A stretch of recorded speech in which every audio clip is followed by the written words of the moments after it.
So the new version of the Highlands World Gen mod came out this week, and I really like Highlands. It adds to Minecraft and makes the landscape a lot more interesting, a lot more to see and explore.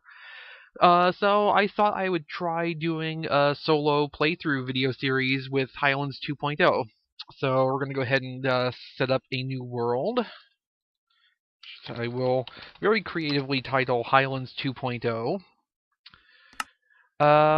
Okay, now one thing I do with Highlands in the config files, you can set the biome sizes to be custom, um, up to like 2,000 times bigger than the standard biome size. I'm not going to go quite that far. I've set it to be, if I remember the math right, it's something like 16 times the size of a normal biome.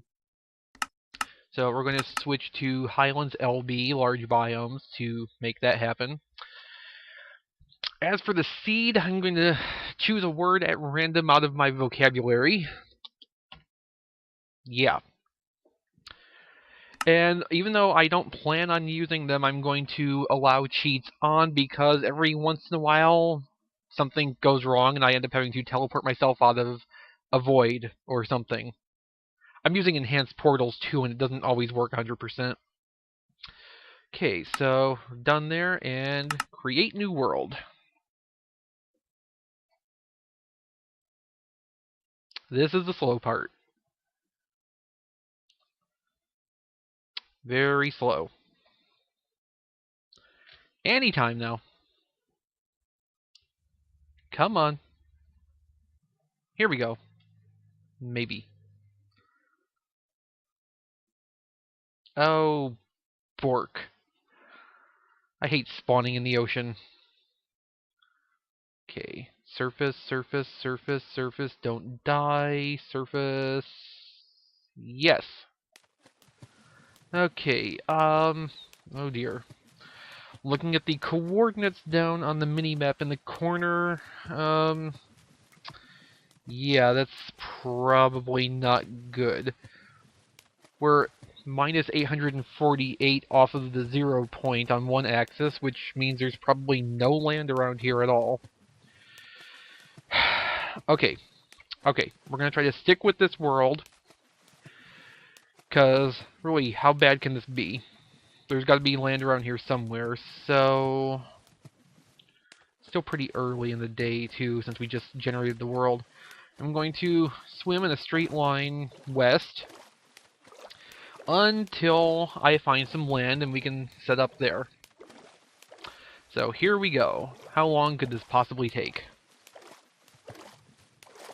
Just have a little sip of my soda in the meantime.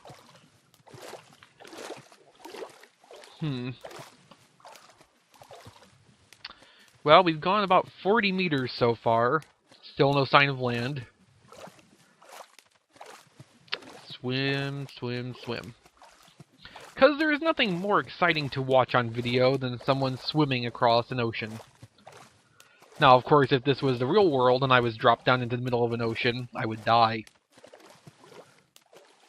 But fortunately, this is Minecraft, and I can swim basically forever.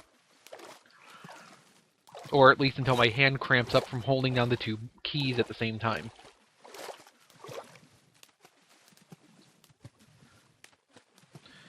Once upon a time, long ago, when I would play single-player Minecraft, I would occasionally try to cross oceans to get from one landmass to another.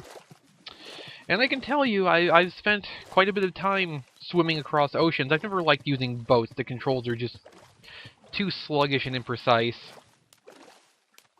And while this is single-player, I especially don't like using boats on server play because they have a tendency to lag out of existence underneath me. Let's see. I see a light source down there on the ocean floor, which is probably a ravine or a cave that's open on the seafloor. And there's lava inside. Of course, it doesn't really help us much because A, there's lava inside, and B, it's a cave, and I have nothing. So even if I could swim down and get in there without drowning, once I got down in there I would kind of be stuck because I'd have no way to dig myself out or to fight off any kind of hostile mobs that might be present down in the cave that I can't light up because I have no torches. So yes, we're just swimming, trying to find shore. Now, I decided to head off toward the west because the best I understand of how the Minecraft works in this regard is it will try to spawn you as close to 0 on both axes as possible. And so, if it can't spawn you at 0, 0, it will go to the nearest point to that where it can set you down in a valid location. Since it went to minus 800 and something before it decided to just drop me in the ocean, I'm going to take that to mean that to the east, which is closer to 0, there is also no land. At least in this direction, there might be something a little bit closer.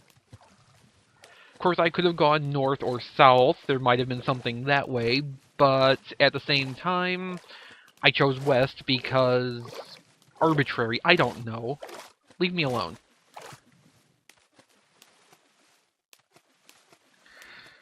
Okay, this is taking a little time. Now, this is extremely large biomes. I tend to refer to it as massive biomes or absurd biomes. I've done this in Highlands before, where I found myself spawned into a desert and had to walk about 10,000 meters to get out to the next biome. Of course, since in that biome, it was the dunes biome, which is like a desert, except with even less useful stuff in it, not even ruins like pyramids generate. I ended up having to switch myself into creative mode just to survive the trip out. Because I will tell you, it took several in-game days to cross that stretch. I'm going to try not to switch over to creative mode to fly across this ocean. Although, I won't lie, if this ends up taking too long, I probably will just pause the video and fly until I find a shoreline. Because while watching me swim out across open, featureless ocean indefinitely is sure to be boring to you, it's absolutely mind-numbing for me. Okay, so we've gone about, what, 700 meters now. And, yeah, still nothing. I'm going to pull up the large view on the minimap. The light areas you can see are shallower spots on the seafloor where it's raised closer to the surface. Sometimes that will indicate a landmass approaching because the seafloor will gradually rise, but in some cases it is basically a cliff drop-off from the shoreline into the ocean floor, and you don't actually get the warning until you see the land features appear on the edge of the map. Of course, as we can see, obviously these are just random spots of higher seafloor, not actually connected to a landmass so far.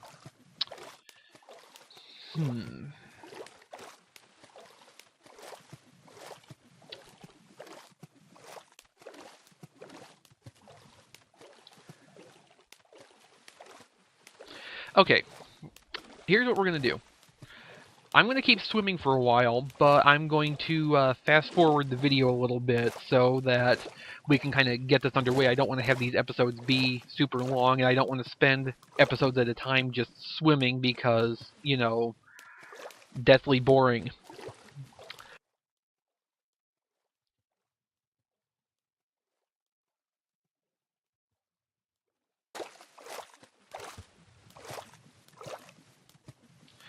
Okay, so as you can see, the sun is starting to go down. We've been swimming now for the whole length of one Minecraft day.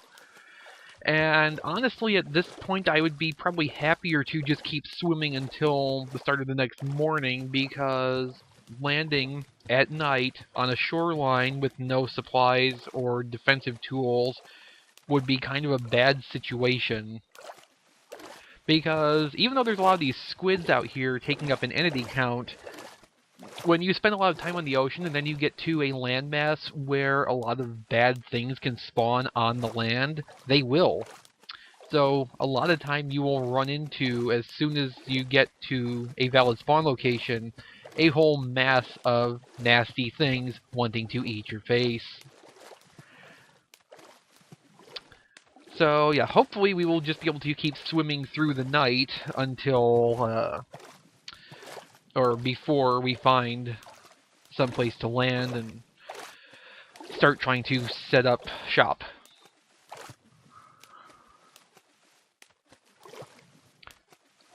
Pretty nice sunset, though, I have to admit that.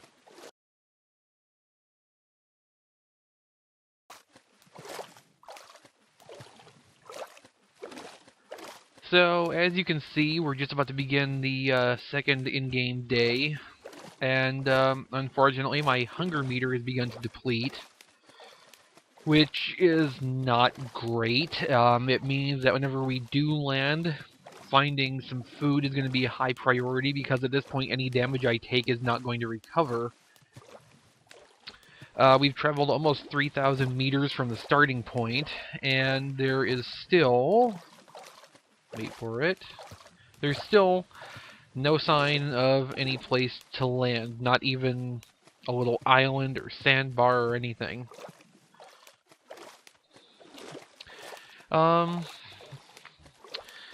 At this point, I'm guessing that my hunger meter is going to end up depleting at about 1 bar per day in game. So I think what I'm going to do is continue swimming until I hit somewhere around 10,000 meters from the starting point. If by then I haven't found land, I'm going to give up in creative mode and skim my way over the ocean on this course until I find someplace to land. I think by that point I will be down to about half hunger. This isn't hardcore mode, so even if I continue to full hunger depletion, I won't die from it, but it will take away half my health, and in the 50-50 chance that we land somewhere at night, that's going to be a really bad situation for me to be in.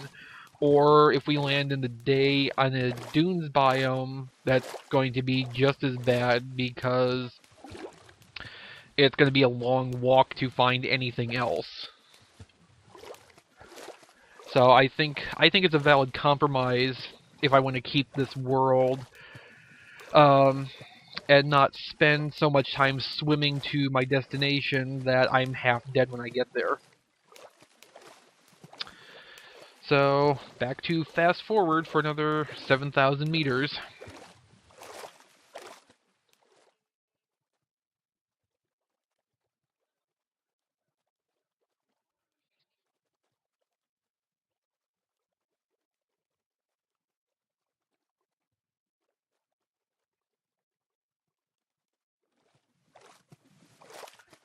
Now, in real life, most swimmers would be tired after 4 days of continuous swimming, whereas in Minecraft, you're just hungry. But my hunger meter has depleted faster than I was anticipating. We've gone about 5,000 meters from the start point, and half my hunger gauge is gone.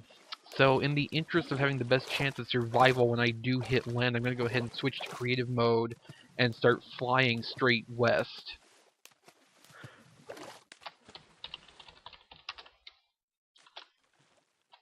That's much better. And now we just fly.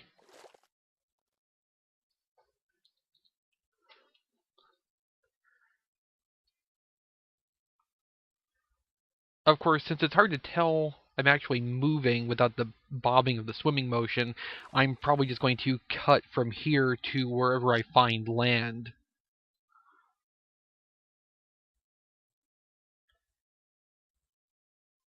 But as you can see from the coordinate marker in the bottom corner, we're moving a lot faster now.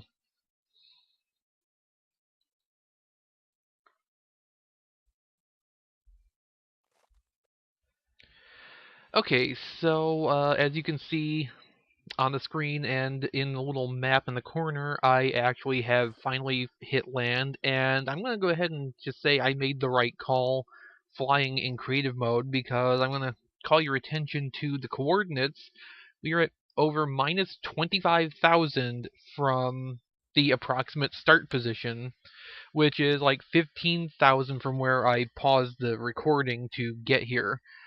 Even flying in creative mode, that took me about half an hour to cover that distance, and I actually had to take a break in the middle of that course. So we have ended up at our landmass at night, which was kind of what I expected. And as you can see, while I'm approaching, things are spawning in that would like to kill me or explode me, which would probably kill me in survival mode. So, oh hey, okay, that's a good sign. Off in the distance, I was afraid at first this might be a desert biome since all I could see was sand on the map, but there's some. Those are redwood trees. That's a redwood forest rendering in the distance, so we should actually be okay for supplies and food to start out. But considering that it is nighttime, moon is still kind of high in the sky. It's starting to go down, but it'll be a little bit before the sun comes up enough to burn the burnable things on the beach. Um, I'm gonna just kind of chill out here for a little bit until morning, and then switch back into survival mode and go about my business. If I'm very lucky, once the sun is up far enough to burn the skeletons and zombies, there will be some useful material left over. Skeletons can drop bows just from burning to death. More likely they will drop bones and arrows, but even those will be very useful, and the zombie meat is a good last-ditch food source. I don't think the zombies typically drop anything useful unless you actually kill them manually, but at least once the sun's up, even if nothing drops anything good, the spiders will go back to being neutral, so I won't have to worry about them attacking me, and all I'll have to watch out for is the creepers, which actually that one I can see in the distance. Yeah, I have to remember to switch my skin back off of the TNT creeper thing I made for horrible people. So, that's going to be the end of the first episode. Tomorrow, on the next video, hopefully I can begin constructing shelter and starting to survive on this continent.